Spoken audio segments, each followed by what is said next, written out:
Toda. Toda to Mark, to Harry, to IJS, and to all of you for showing up in the midst of your busy days. We're living in a time where it doesn't matter who I speak to. How are you? What's going on? I'm just so busy. I'm so busy. So thank you. Thank you for carving out some time to be with me, to be with IJS for the daily sit. It's always a source of gratitude and joy. Excuse me for my hoarse voice. I've been teaching a lot in the past few weeks. Always a source of gratitude and joy, yes. So I'm going to share from Parshat. This is a double portion this week. And in my book, I'm going to share a portion from Bechukotai. It's Parshat Bahara and Bechukotai. And there's a piece that I want to focus on from the Maggid of Mezerich. He was the successor, he was the student, the main student of the Baal Shem Tov. So we're going back to the Ukraine in the 18th century, early to mid 18th century. And the Maggid of Mezerich was able to receive and then spread out to this first generation of traditional Hasidic masters. So I want to share a teaching from him where he addresses the very first verse in the Parshat of Bechukotai, which would be the second of the double portion. So I'm just going to read that. It's not on the print, it's not on the handout. I'll just read for you the verse. It's in Vayikra, Leviticus 26, verse 3.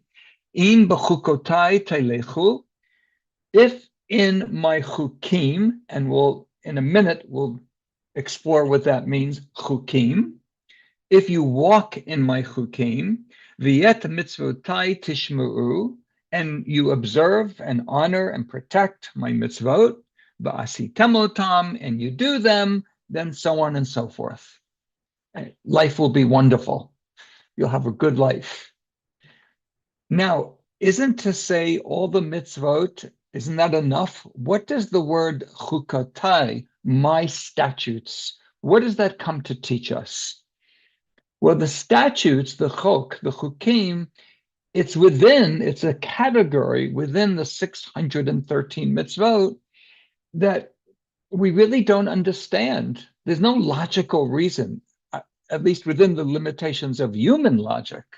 We just don't understand what that means. And yet, we're invited by our Creator to walk in them, to really be in them. This is taking a leap of faith. And I would ask you and invite you to reflect on some of your relationships when you're asked to do something by a partner, a spouse, a parent, a child, a best friend, and it really doesn't make sense. Like, why do you want me to do that? Well, because you love me. And that's what the Maggid is going to talk about, what it means to love. Not to be confused with the Hollywood version of love, which I'm not going to go there. It's not good or bad. It's just not this. The traditional, especially through the lens of the Hasidic masters, love is the energy of chesed, which is to give. Yahavit in Aramaic, it's the act of giving. So if I'm being asked to give, and I don't know why this person is asking me such and such a thing, would it not be enough? Only because I love the person. So by giving, I am nurturing the connection. I'm nurturing the relationship. So the Maggid is basing his teaching on that human dynamic, that at times we do things for other people, even if we don't really understand where that's coming from, because we love them. And that strengthens the connection. Okay, let's go right into the text. So the Maggid of Mezerich takes us on a journey to teach the importance of love in influencing a person's willingness and desire to take that leap of faith. A leap of faith is different than blind faith. A leap of faith is I'm acknowledging that I really don't want to even maybe do this because it doesn't make sense, but for the relationship which is bigger than me that I'm a part of, I will. And he says, this is his quote, a person who observes a Torah law and knows its reason fulfills it with passion and great desire. This may not be the case with someone who observes a statute, whereby the Torah does not give a clear reason. Although the person does observe the latter, it is because it is a divine ordained decree. Hence, their experience may lack enthusiasm. So psychologically, I would suggest he is saying if we understand the reasons inherent in a Torah commandment, we might observe it with greater enthusiasm than we would another commandment for which we lack a similar sense of understanding. From there, the Maggid uses a parable to differentiate between following a royal decree out of obligation and following it out of love. And I already see with the time is just moving fast. I will let you read that block quote. Basically, he talks about when there used to be monarchies and kings, and the servant of a king would be given an order. And of course, it didn't matter whether the servant understood the reason, the servant had to do it. However, and the servant would do this out of fear because the king is the king and had power of life and death. However, what about the son or the daughter of the king? The prince or the princess also is a subject of the king. However, they're a child of the king and they love the king. The king is their father, the queen is their mother. So it almost doesn't matter whether the child, the prince or the princess understands. Of course, they'll do it, not out of servitude, but out of love. So the Maggid gives us that construct. He sets us up in what I would consider to be, as I write, the inner servant and the inner prince. All right, I'm going to the bottom of that first page. In other words, we can integrate our spiritual inner servant with our spiritual inner princess.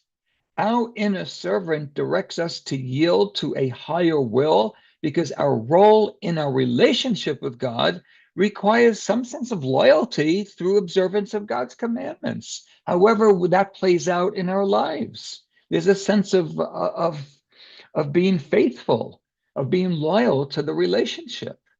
However, our inner prince also directs us to yield to the higher will. However, we now follow the will of our spiritual parent, not our spiritual sovereign or spiritual king, but our parent, which is quite dissimilar from obeying a king from a place of servitude.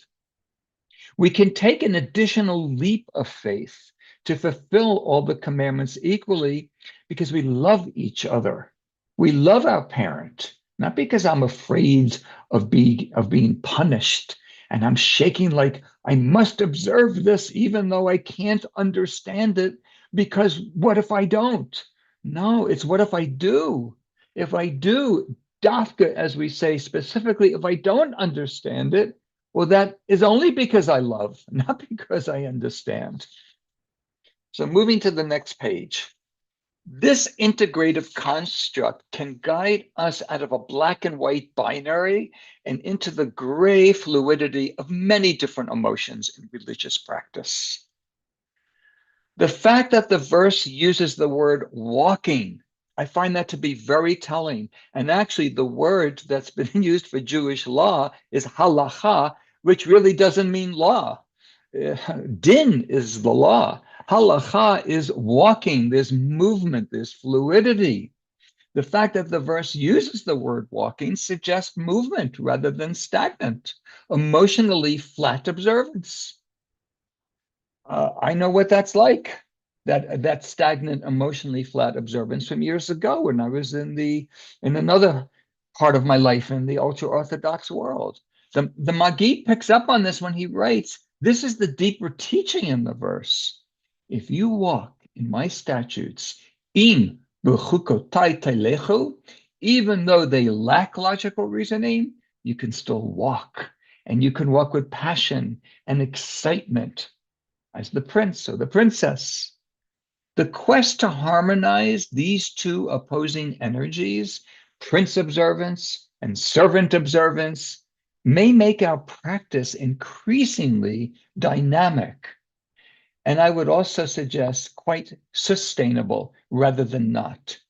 So I gave an example anecdotally from my own experience. The yearning, I'm jumping to the second to the last paragraph.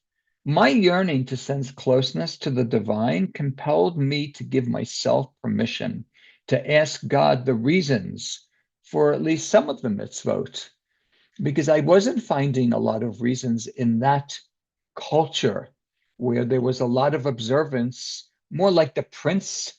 I mean, more like the servant rather than the prince.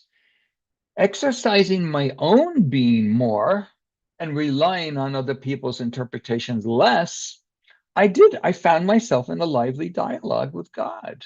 This exchange did not always provide clear answers then and now, decades later. I hope I know a little bit more, but still, none of us understand everything.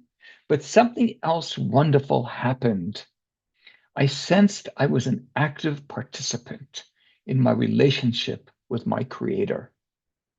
And being in an alive intellectual and an emotional relationship with God, that's what my heart was seeking all along. And that's the power of the word. If you walk in my ordinances or my statutes, there's a dynamic, there's movement, there's fluidity. The end goal is not that I necessarily understand more. I rather understand more than less. That's not the end destination, though. The end destination is I'm infusing intentionally, mindfully, dafka when I don't understand everything, from the vantage point of love. And that energy of love is giving. I'm infusing, I'm investing my mind, body, heart, and soul in the relationship. The mitzvah or the chok, that's just the means, and it's an important means. However, the end is what's most important. And that's the sense of closeness, of feeling intimately close with my creator. So at that point, whatever is being asked of me, it's not blind faith. Rather, I give myself permission to take a leap of faith. And we're preparing to go into our 10-minute sit, I invite you to, as we settle in and you feel present with yourself, and you're really cultivating a mind, body, heart, soul centered, even I would say calmness. Try to gently move in to that mindfulness of being aware of being breathed into. Perhaps explore through a visualization different relationships you have with people that, especially if you're very close with them. And what happened when you were asked to do something and you didn't know why? And you asked the person, why do you want me to do this? Because you love me. And imagine you now are the person who's asking the loved one. I have my reasons. Do it out of love. Do it out of love. So let this be a practice of cultivating love as the motivating factor, as the energetic factor, as the lens through which all mitzvot may really equally be the same when they're through the lens of love. Okay, let us share one breathing cycle together, and then we'll settle into silence. Mm.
And as we gently bring our sit to a close, I invite you to redirect your attention to the wonderful sacred space in the Zoom room.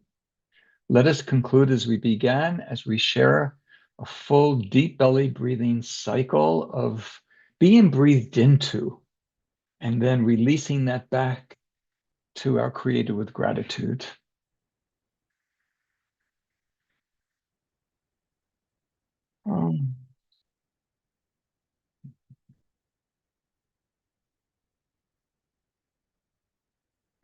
Toda, toda l'kulam. Thank you, everyone. Toda, toda Allah. Thanks to you, Yiscah, so much for guiding us today. And let's seal this beautiful practice today with an opportunity. Those of you who are in mourning, observing a yard site, or if it's your custom to join in the mourner's Kaddish, you're invited to do so. Put the name or names of those who are honoring in the chat now or after you recite Kaddish. If you're not reciting Kaddish, please stay present to support those who are. And if you are reciting Kaddish, please join me by rising in body or in spirit. And thanks to Harry for sharing the words on the screen. And you can unmute at this time if you like. Yitgadal, Yitkadash, Shemei Rabbah, Chayekon, Mechon, Chayed, Bal Beit Israel, Agala, Bizman, Karib, Yiru, Amen. Yehi Shmei Rabbah Mevarach, Leolam, Ulameh, Barach, V'yishtabach, V'yitpa'ar, V'yitramam, V'yitnaseh, Hadar, V'yitaleh, V'yitalal, Shmei V'chu. Ela min kol birchata v'shirata, v'shbechata v'nechemata, v'amiran, v'halma, v'yimru,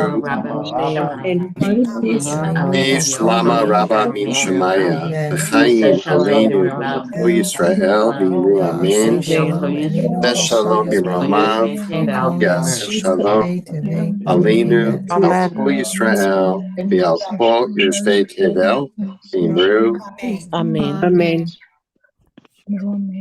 Amen.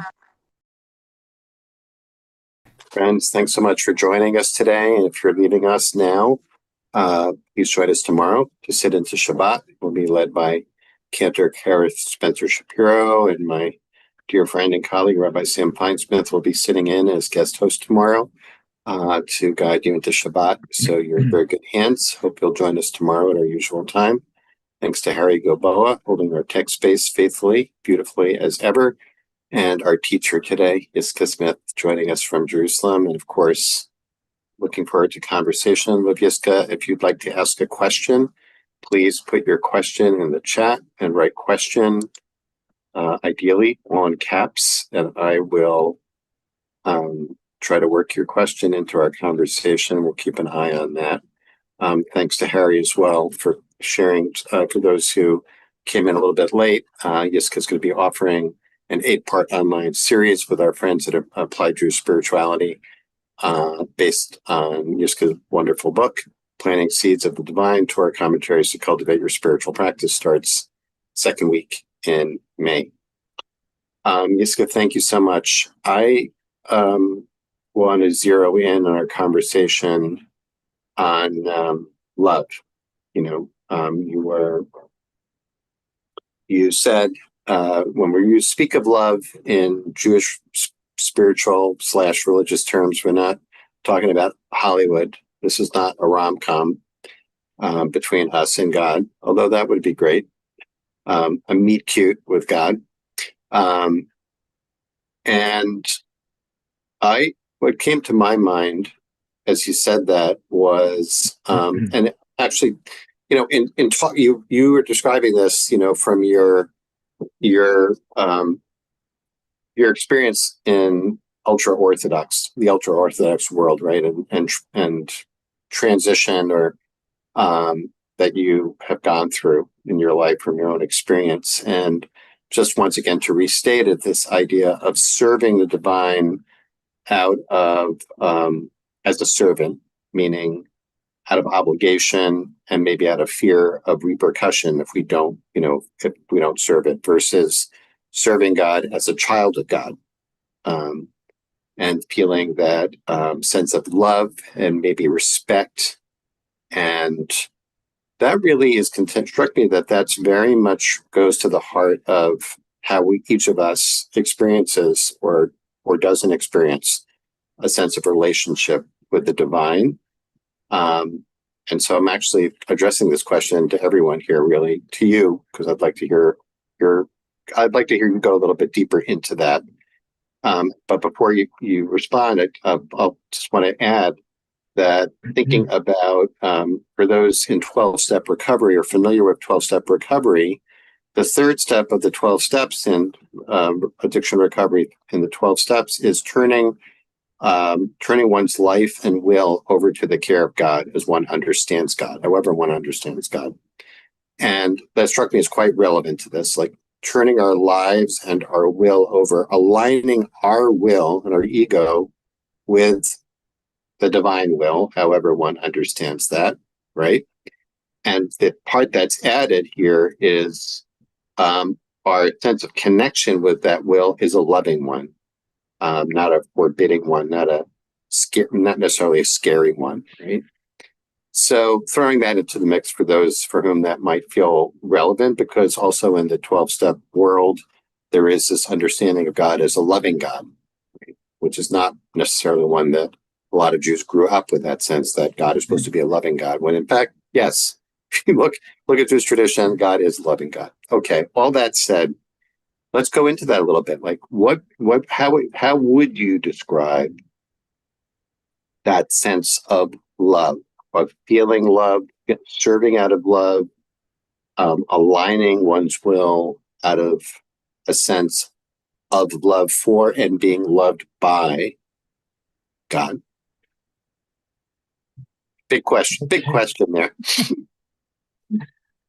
We ask big questions here. I think this would make a great IJS class for a one-off. Yeah. What does it mean to love? However, to respond to your question within these limitations, I feel as I cultivate mindfulness through breath awareness, every time I feel myself receiving breath, I feel God's love, because God, my creator, our creator, by giving me another breath, is saying, I want you to live. And that's the creator's investment in my being a creation of the creator. One day, may it be a very long, healthy life, all of us, when we return the breath through an exhale, we don't inhale again. I mean, really, what's life? The first inhale when a baby is born, an infant is born, and the last exhalation. Everything in between is just a constant, I love you, I love you, I love you. And the best testimony, this is what Rav Art Green, actually, I learned it from him. Like every time you feel alive, that's God saying, I love you. That's why I want you in the world. So because I feel as I did, thank God I was brought up by two very loving parents, feeling their love. So I want to love back just naturally. I don't have to try hard. I just need to cultivate a decision-making type of discipline that supports, that nurtures, and that really is in alignment with love. So I may do things that I usually would not think of doing, but because of the relationship, I do. And when I feel closer with that divine relationship, I'd say the reward in this world, although I'm not looking for the reward because I already feel the closeness is the reward. It's amazing. It's to quote Heschel, it's radically amazing how much easier it is to connect with other human beings. Like if I'm already connecting with my source of life through love, which means to give, as I mentioned earlier, Yahavit in Aramaic, well, the creator that created me is the creator that created you. So you're really like my soul brother. I have all these soul brothers and soul sisters, like billions and billions of like soul brothers and sisters. So I love that sense of connection. And I will tell you, Mark, and everyone else, the more I invest my attention, my mindful practices, and living, just everyday living through love, the more love I sense in the world. In a world today that's collapsing. I mean, there's been a rupture of so much of how I was brought up in the 1950s, of what I took as a for granted. A lot of that has ruptured. Yet that does not define me. What defines me are the decisions I make to infuse and invest and cultivate liveliness, aliveness, and that's the love. So I don't That's know. pretty good. That's pretty good. A lot of questions in the chat related to this, one of which a couple of people have raised this about the relationship between trust and love. And you kind of pointed in that direction a little bit in your answer, I thought, about receiving a breath and experiencing that as receiving love, right? But and also I was thinking about that, about there is this kind of loving or serving as a child, of course, has a lot of implications, that you have the sense that the parent, and you just pointed, you said like you had loving parents, but of course we know well, not the case for everybody, right? So people struggle with that sense that Yeah, just because I'm a child doesn't mean I'm going to feel love or experience a sense of love, right? So maybe I think we should address that. So especially for people who have not had that experience, or it's been complicated for one reason or another, what might be a way? And I think this is, by the way, I think you're right. This is a great, enormous topic, and I think a very pressing one for people. About what is our relationship with God, and where does love come into play with it? Can we experience the universe as loving? But I guess the question about, can I trust? Just beginning with, can I trust the universe? And by the way, before we even, you and I and Harry, before we opened the doors today, you were talking about what life is like now, right? And who knows what's going to be? And it's actually an exercise in bitachon, in trust. So I guess what I'm asking you in a long-winded way is, about the relationship between bitachon, trust, and love. Um, and how to address it when we notice I have a mistrust. That's yeah. hard for me to trust, right? I I would argue for that they're interdependent on each Mm-hmm, other. Many years ago, the Lubavitcher Rebbe, it must have been in the 1970s, talked about the difference between emunah and bitachon, mm-hmm, faith, belief, and trust. And he said there were many more people who believe that there's a God, that there's this thing that's greater than all the sum total of the physical creation. It's almost like, what's that phrase? I'm smart enough to know that there's a God, but I'm not that smart to know what that means. mm-hmm, He did say, though, bitachon comes from the heart, and that comes from experience. So the more we experience the sense of being loved by God, the more we perhaps can trust when the tides are a little bit rough. Now, going back to what brought up this question, I am aware. I teach all over the world. I teach at Pardes in Jerusalem. I'm very aware that not everyone has had the benefit, the real bracha, the blessing of being brought up by parents like I was. And I have no answer for that, because only the parents can give the love that the parents can give. But that mm-hmm, doesn't mean a child cannot feel loved, just not loved by the parents. And it's so complex. I wouldn't even dare suggest any alternatives. But I would say, no, I don't believe the child is doomed.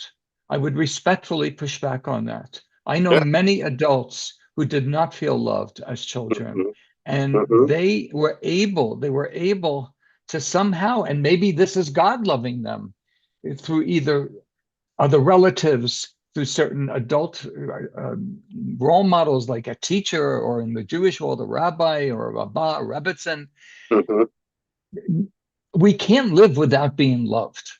Just the primary relationship is with our parents. So I'm going to go out on the limb here.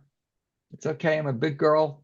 I would say that spiritually, like Mhm. Job, for example, I mean, if I look at Mm. Job, Right, if I'm not feeling loved by human beings, that's an invitation for me to seek out being loved more by God. And if I don't feel being loved by God, that's an invitation for me to seek out being loved by human beings. The only reason I said the parents was because right, the Maggid of Mezerich brought in this right, metaphor of the right, prince rather than the servant. right, But we know in the Talmud it says that teachers who teach Torah are giving spiritual life to the students who become their spiritual children. My students at Pardes and on AJS, and here, they know that I love my students. I love my students. I can't say I love them like my biological children. I would not simple. It's too simple. Simple. I don't want to simplify that, but there's a dimension of love that I guess the common denominator is it motivates me, it inspires me, it moves me to give. mm, As I want to give to the yep, SIT, as I want to give to AJS students, I want to give to Pardes, I want to give to my children. And for people who don't have the primary relationship of mother and father, I really, really, really believe that there's got to be, and I only know this from people that I've met that didn't come from the background I did. And yeah. yeah, Yes. Well, first of all, some folks in the chat have said this, but I'll just, I'll be the megaphone for this. That one of the, I think part of your great appeal as a teacher is how you radiate that love and bring that alive, and it's manifest. So thank you for that. I want to add one thing here, which is a little bit paradoxical, came up yesterday about paradox being a path to spiritual truth when we have these seeming contradictions, which is yeah, that, you started by talking about hukim, right? That in Jewish tradition we have mishpatim and hukim. And hukim are the laws that defy explanation, right? That you just do them, right? Mishpatim are the ones that you can make sense of them. There seems to be a reason to do them rationally. And the other ones are not necessarily so rational. Someone mentioned kashrut in the chat, which maybe, might be in the it's a hukim category a little bit. it, Yeah. So here's the question about, and we just have a minute, but I'm thinking that when we struggle to access the experience of being loved, whether it's by parents or by other people, that we consider that a hoax. In other words, that we just, act as if, use your imagination. What would it feel like to feel loved? Um, just because, it says you are loved.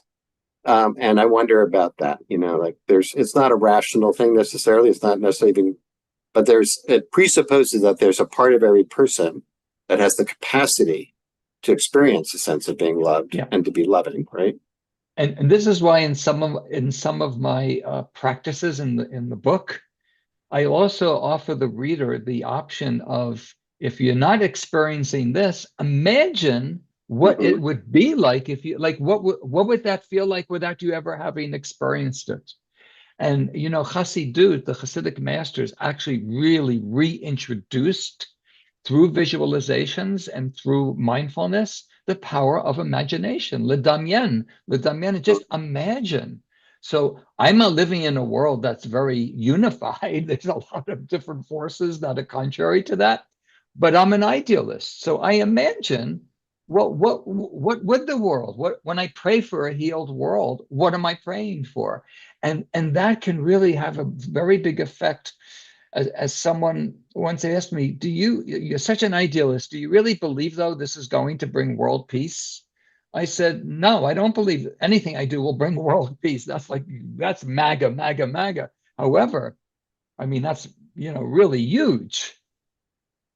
I don't mean MAGA, make America great. As I said it, I realized We I'm got talking it. to Americans, right? You know, the macro, the macro. We got it. But in the micro, I'm better.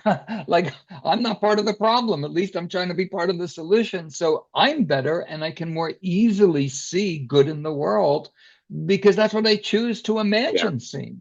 Yeah. Yeah.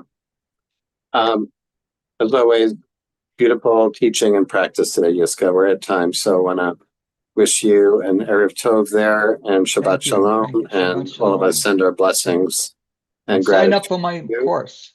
Yes, and Harry shared that, and as well as a Yeah. link Thank to, you. Thank you. purchase Yiscah's wonderful book. Yeah. And hope everyone can join us tomorrow to sit together into Shabbat with Karen Spencer Shapiro, everyone. Thanks so much. Shabbat Shalom, Yiscah. Shabbat And Shalom. Shabbat Shalom, soon. everyone. Be well. Yeah.